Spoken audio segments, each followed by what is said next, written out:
Hello everyone, आज की इस वीडियो में हम वृत्त की बेसिक पदों को जानेंगे। यानी कि वृत्त से रिलेटेड जितने भी पद होते हैं, शब्द होते हैं, इनको जानने की आखिर ये क्या होते हैं। ठीक है, जैसे कि इस वीडियो के अंदर हम लोग ये सीखेंगे वृत्त क्या होती है, केंद्र क्या होता है, त्रिज्या क्या होती है, व्यास क्या होती है और जीवा क्या होती है। इसके अलावा मैं बताऊंगी कि चाप क्या होती है, लघु चाप क्या होती है, दीर्घ चाप क्या होती है, और साथ ही साथ ये बताऊंगी कि वृत्तखंड क्या होती है, अर्धवृत्त क्या होती है। मैं इसकी परिभाषा केवल नहीं बताऊंगी, मैं सिंपल लैंग्वेज में आपको बताऊंगी। ठीक है, अब इसका मतलब जानना हमें क्यों जरूरी होता है, वो इसलिए जब भी वृत्त से रिलेटेड सवाल आते हैं तो उन सवालों में आपको इन सभी का प्रयोग जरूर मिलेंगे। अगर इन शब्दों का प्रयोग या मतलब आपको पता नहीं रहेगा तो ना ही आप सवाल को समझ पाएंगे और ना ही आप लगा पाएंगे। ठीक है,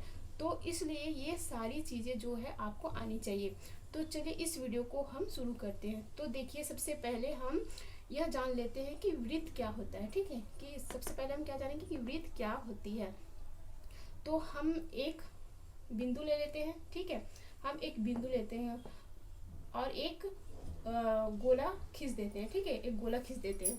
गोला के सेंटर में क्या है, एक बिंदु है, इस बिंदु है, और ये गोला को हम क्या कहते हैं, वृत्त कहते हैं। ठीक है, और वृत्त के सेंटर में जो ये क्या है, बिंदु, इसी बिंदु को हम केंद्र कहते हैं। अब तो ये जान लिए कि वृत्त क्या होता है और केंद्र क्या होता है। ठीक, ये जो गोला है उसको वृत्त कहते हैं और बीच में जो बिंदु होता है उसको हम केंद्र कहते हैं। ठीक है, केंद्र या केंद्र बिंदु कहते हैं। ठीक है, अब त्रिज्या चारों ओर एक वृत्त है। ठीक है, चारों एक वृत्त है और बीच में केंद्र बिंदु है। तो क्या करूंगी कि एक रेखा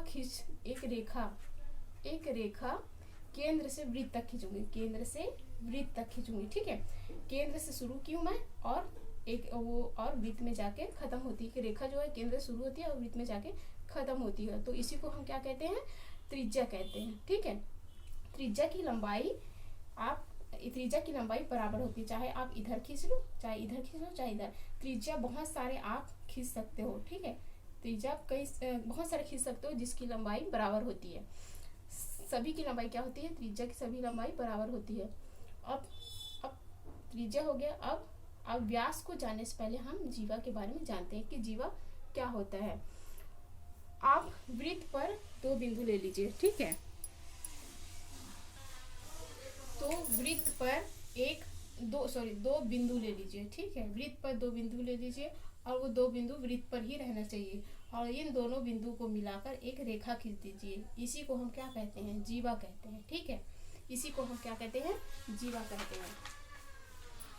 अब व्यास। ठीक है, व्यास मैं क्या करूंगी कि दो बिंदु, ठीक है, दो बिंदु लेती हूँ मैं वृत्त पे, दो बिंदु लेती हूँ बीचों बीच। ठीक है, तो इन दोनों बिंदुओं को मिलाएंगे तो इसको हम क्या कहते हैं, व्यास कहते हैं। ठीक है, अब यहाँ पे ध्यान से समझिएगा कि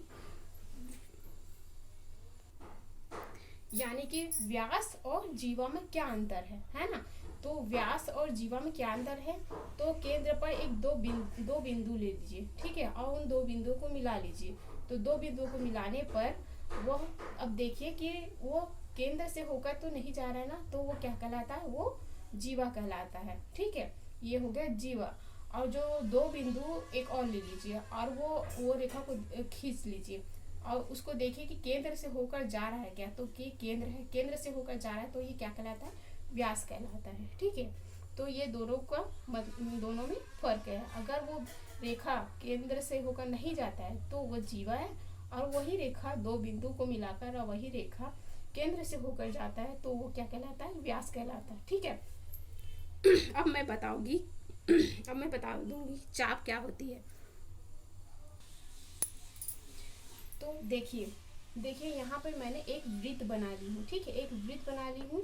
ठीक है, और उसमें दो बिंदु मैंने यहाँ पे लगाई है और इसमें मैंने कट कर दी है, चाप काट दी है, मतलब कि यहाँ पे कट कर दी है। तो ये दो भाग में बट गया। ठीक है, ये दो भाग में वृत्त क्या है, जो है बट गया। ठीक है, तो इसी को हम लोग क्या कहते हैं, चाप कहते हैं। ये भी चाप हुआ और ये भी चाप हुआ। ठीक है, इसको भी चाप कहते हैं और इसको भी चाप कहते हैं। ठीक है, तो इसी को हम लोग चाप कहते हैं।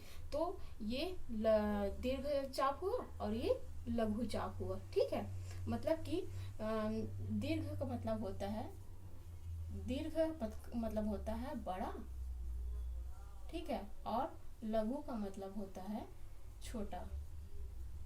ठीक है, मतलब दीर्घ चाप मतलब बड़ा चाप और लघु चाप मतलब छोटा चाप। ठीक है, तो अब हम समझते हैं वृत्तखंड क्या होती है। तो देखिए यहाँ पर मैंने एक वृत्त बना ली हूँ। ठीक है, यहाँ पे मैं एक वृत्त बनाई हूँ, खींची हूँ, और इसमें मैंने एक जीवा खींच दी। यहाँ पे 2 बिंदु लेकर मैंने एक जीवा खींची है। ठीक, इसी जीवा को काट देंगे हम, 2 भागों में काट देंगे। इसी जीवा को हम यहाँ पे काट देंगे, यानी कि 2 खंड में हम बांट देते हैं।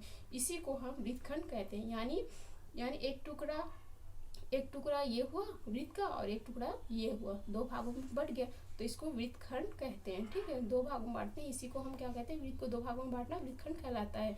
चूंकि ये छोटा है इसलिए लघु वृत्तखंड, और ये बड़ा इसलिए दीर्घ वृत्तखंड कहलाता है। ठीक है, अब मैं बताती हूँ अर्धवृत्त क्या होता है।